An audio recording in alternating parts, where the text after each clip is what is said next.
Hi, everyone. Welcome to Vanished Chicagoland Stories, the podcast. I'm your host, Pete Costanis. This is episode 132, season 6, and today's date is May 28th, 2022. And thank you for joining me today. I have an interesting program to talk about.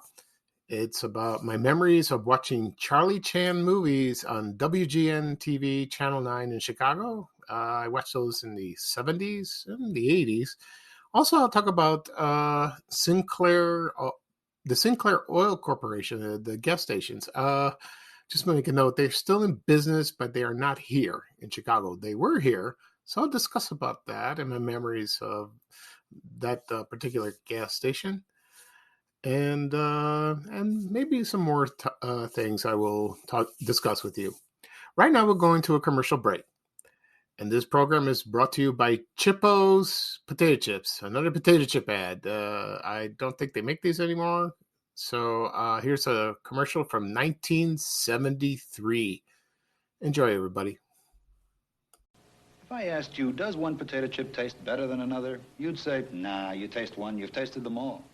And if I said, the Chippos taste better and I can prove it, well, you'd say, prove it. Ordinary potato chips fry in oil about 2 to 3 minutes, leaving this behind, oil. Chippos are fashioned from dried potatoes and flash fried. Look, less oil on the outside. So if you taste less oil, you've got to taste more potato chip.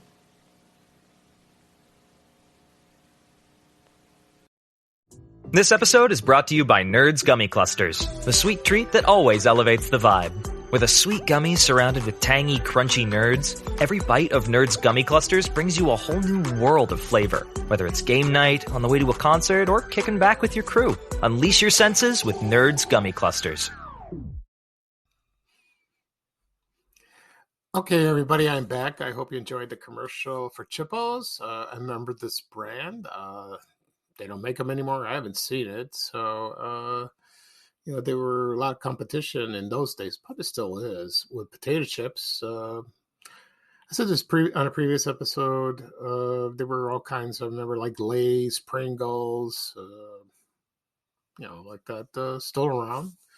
And, right now they have kettle cooked and all that. Nah, I don't particularly care for it. So, also Jay's potato chips. I might talk about that someday. That'd be fun. I know they're still made, but not like in Chicago. They were delicious, and they had a plant on the south side at 100th Street and 99th and Cottage Grove. And everyone remembers the sign and that. And once I posted a photo on my Facebook page, people loved it. They loved that. It's one of their favorite photos.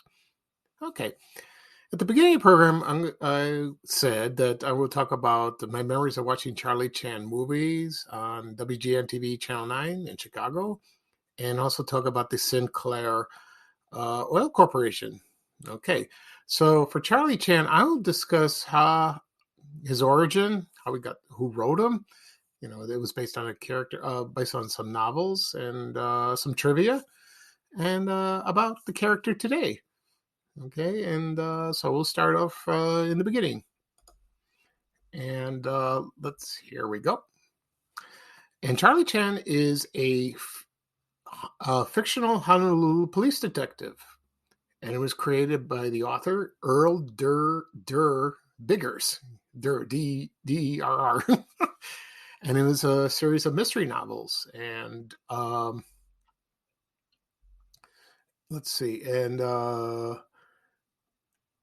so that was, that was based, it was a Honolulu police detective. And it was based, loosely based on a detective. His name was Chang Apana.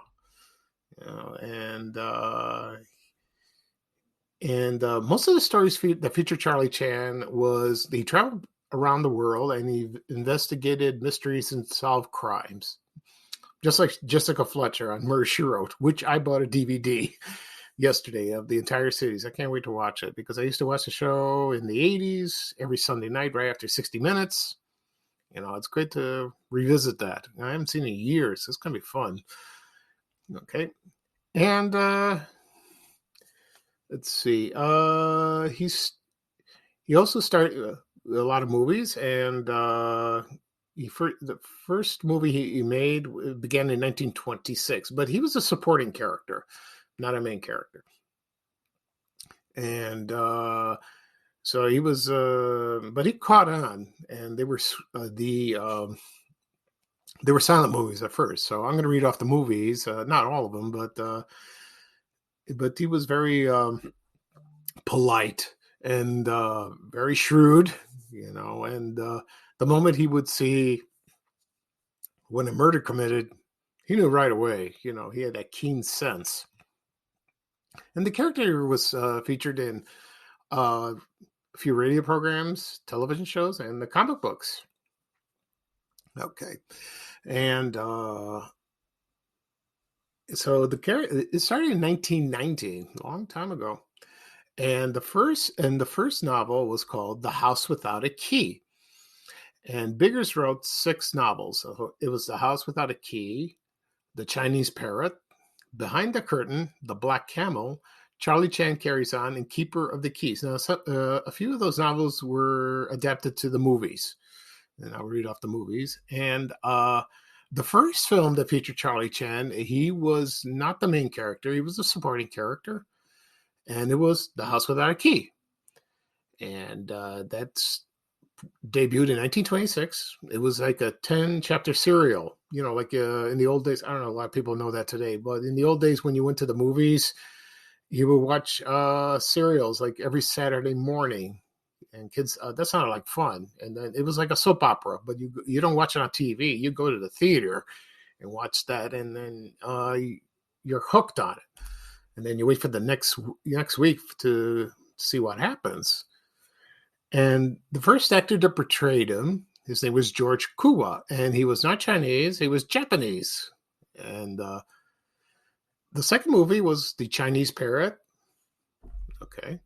That was the second novel, and that starred Kamiyama Sojin, another Japanese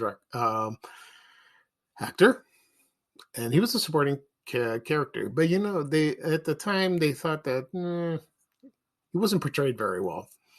And so in 1929, the 20th Century Fox started another movie called Behind the Curtain.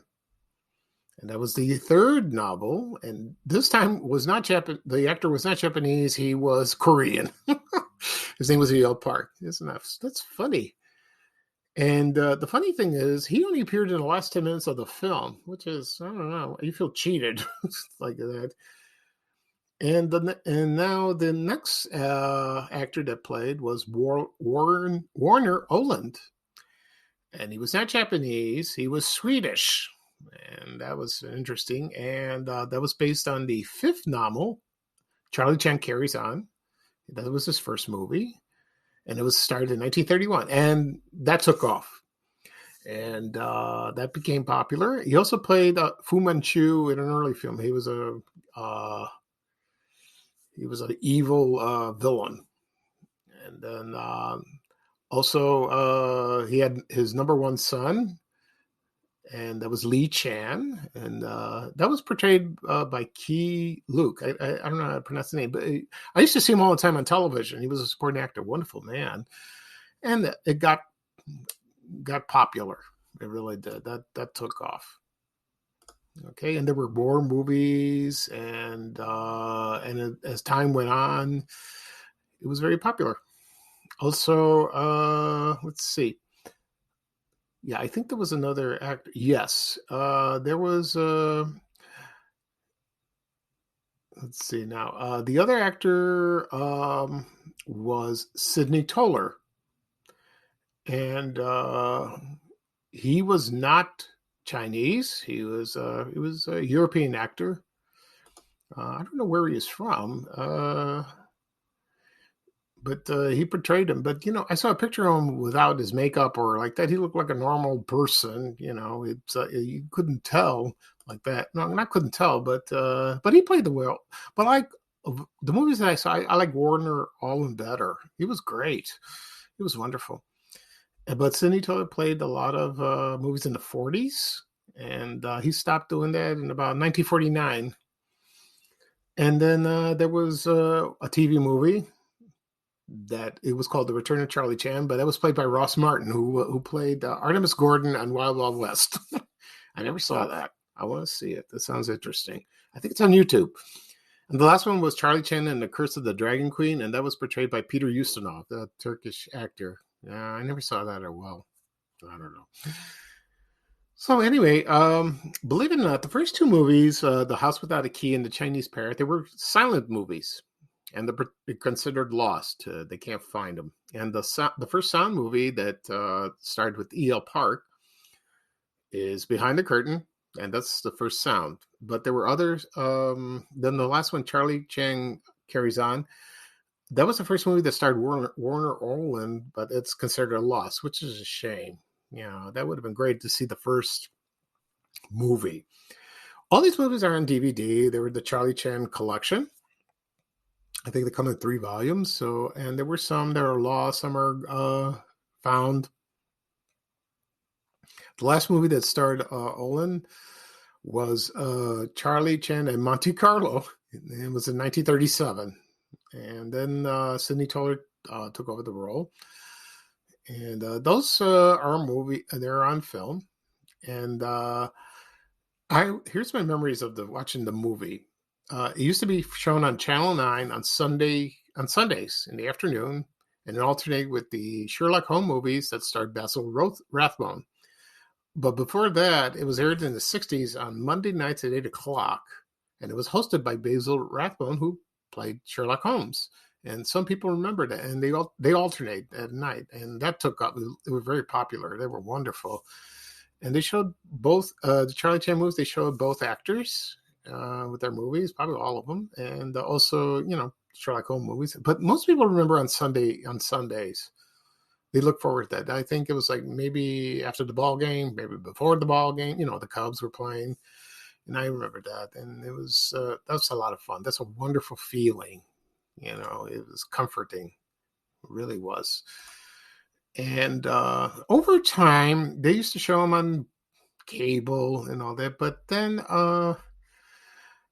times have changed, and the Asian community complained about it because it was Charlie Chan was portrayed stereotypical. It was not very favorable. I can understand that, but. To me, the Asian people are wonderful. They're kind, they're polite, educated. I love their cuisine. They're wonderful people, wonderful. And I don't know if they showed these in China. They probably did. Well, maybe. I don't know. Maybe during the if they were communists. I don't think they did. I'm not sure. Anyway, so the character was shown on radio too, and they had voice actors, radio actors that play that. And also they had a TV series. It was called The New Adventures of Charlie Chan. That starred J. Carrol Naish. I think he played Life with Luigi on TV. And I never seen that. Maybe I could find it on YouTube. And it was syndicated in 39 episodes. And then it was canceled. It didn't do very well. First of all, they filmed it in England. And he was not in the United States. He was in London. That was very odd. I remember that. And then in the 1970s, Hanna-Barbera created an animated series called The Amazing Chan and the Chan Clan, which I love this theme song. And Key Luke, who played the number one son, he did the voice, he did the voice of Charlie, and his vocabulary was more expanded. And that was wonderful, And the TV show's on DVD. I haven't bought it yet, but I like to do that. And that's an interesting. I remember the lunchbox. Somebody had a lunchbox at school with that. Yeah, it looked kind of cool. Okay, over the years, the movies haven't been shown, but I don't think TCM plays them or Fox. You don't see them, but I wish they did. But the Fox did start. Like the Fox cable channel, they just start showing it, but they put like a disclaimer, which is glad. And I saw we were going to play a movie marathon about it, but there was one special group that protested. They didn't want them to air, but then eventually they calmed down and. a lot of people, were okay. But, that's like with Gone with the Wind and other movies that they complain. But, this is historical.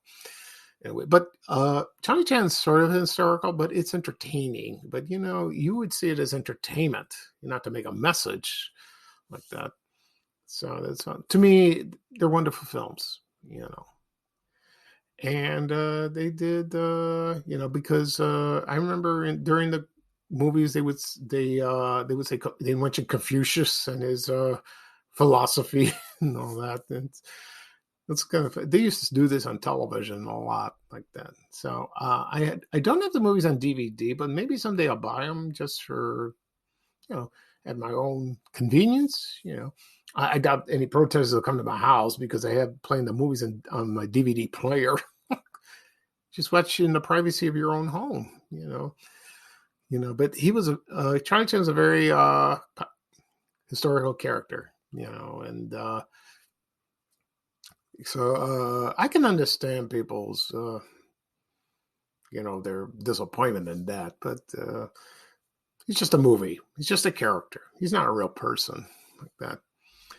And but I enjoyed talking about the memories of that, because of the movie. And someday I will talk about Sherlock Holmes, about the movies I watch, which I enjoy, in a later episode.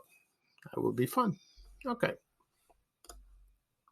Right now I will talk about the Sinclair Oil Corporation, Sinclair gas station.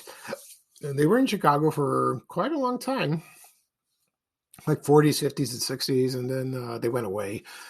And a lot of people remember the mascot, the dinosaur. I don't know. I think his name was Dino, and he was a brontosaurus, like that. And before I get started, I'm going to play a commercial from 1963, and this is about the giveaway for the inflatable Dino. Do you remember that? It was like a doll, and you put it in your swimming pool or your home. Those are collectibles. If you find them on eBay, good luck. So here's a commercial from 1963 about the Sinclair inflatable toy dinosaur. Here we go.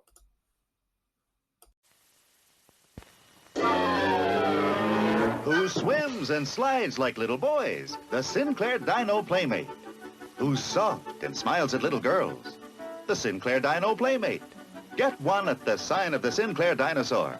It's nearly 4 feet long, a durable, inflatable toy offered by your friendly Sinclair dealer. Regular $3.98 value, only $1.89. You can read to your Dino Playmate. Tip his hat. Shake his hand. Have all kinds of fun. Get one at the sign of the Sinclair Dinosaur.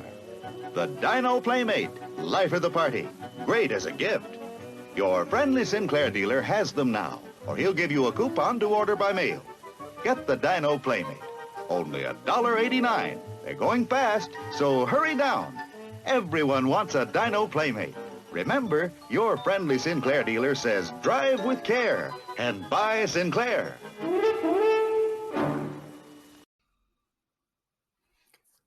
Okay, everyone, I am back. I hope you enjoyed the commercial. This was from 1963, the Sinclair gasoline commercial that had the Dino Playmate inflatable doll.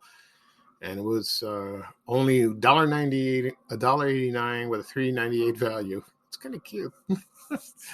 Yeah, I wish I had that. He's adorable. He really is. Anyway, Sinclair gas station, I don't remember seeing on the south side, but I have a photo on my file that I posted on Van Chicagoland. And it was a photo of someone's father. I think he owned his gas station. This was at 103rd Street and State Street in the Roseland area, Roseland neighborhood. And it was like in the 50s. And that looked kind of cool like that. And there were other couple of photos located in Sinclair. One was in the River North area. I got that.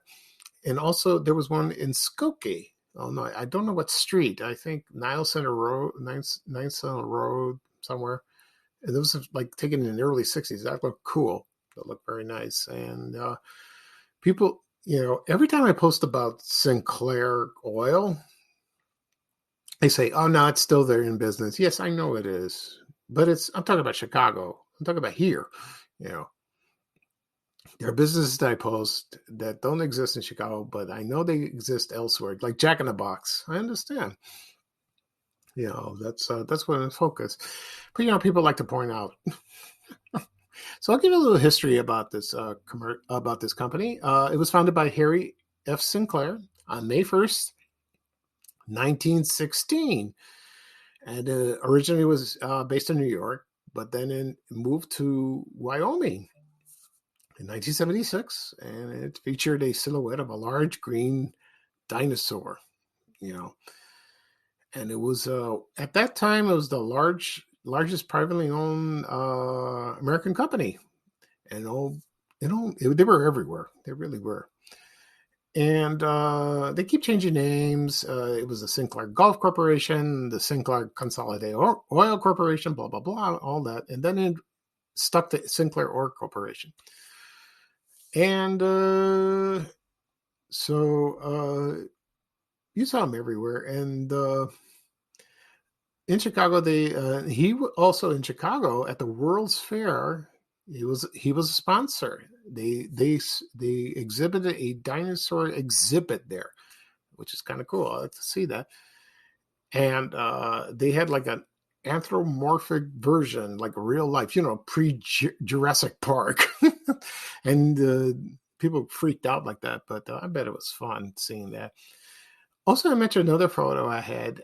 When they had a parade in Chicago in the 60s, there was one where it was in front of Weebolt's department store, and there was a float, and they had the Sinclair dinosaur, which kind of looks cool. I like that. It was pretty. And then,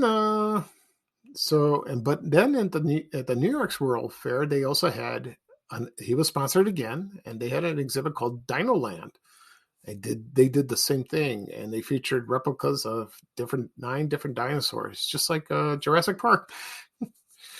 So that was fun, and that's kind of cool, like that.